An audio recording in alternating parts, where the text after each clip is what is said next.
Eh, les gens qui dessinent des mangas en cuisine, allez bien vous faire enculer.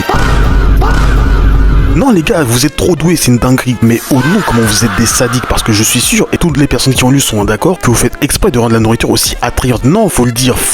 Parce que je vous jure, hein, mais toutes les personnes qui ont déjà lu un manuel de cuisine ou qui ont lu un manuel où la nourriture a une place centrale à l'intérieur, vous avez vu à quel point les dessins, ils sont pas mid, mais ils sont simples. Enfin, les dessins sont simples, mais quand il s'agit de sujets hors nourriture, quand c'est du combat, quand c'est des scènes de slice of life et tout ça, où non, vous mettez aucun effort, vous faites le minimum, mais quand vous mettez de la nourriture, bizarrement, je sais pas pourquoi, la qualité, elle a augmenté. Le niveau du dessin aussi. Et oui, je fais exprès de mettre des images de nourriture. Et donc, pour cette occasion, comme je paraissais dans mon seul, je vais vous présenter 3 manuels de cuisine que vous devez absolument lire. Tout d'abord, le webtoon Arc-Mage Restaurant. L'histoire d'un jeune homme qui rêve de devenir chef et d'ouvrir son propre restaurant, mais malheureusement, il va se faire invoquer dans un autre univers qui se trouve être en guerre contre des dragons. Enrôlé de force pour devenir un mercenaire, on va découvrir qu'il possède un potentiel magique. Devenant alors un mage, il va passer 15 ans sur le front, vivant de nombreuses batailles. La guerre étant finie, il va enfin ouvrir son restaurant qui va alors avoir une petite renommée, attirant de plus en plus de personnes diverses et variées. Allez lire le manuel, il est plutôt bien et possède une centaine de chapitres. Et si vous voulez connaître les 2 autres manuels de la liste, abonnez-vous parce que les épisodes arrivent bientôt. Et pour ceux qui veulent rejoindre le serveur Discord, le lien est sur la plateforme rouge. Donc si t'as envie de parler de jeux vidéo, de manhwa, de manga, d'animé et de nouvelles, alors rejoins-nous.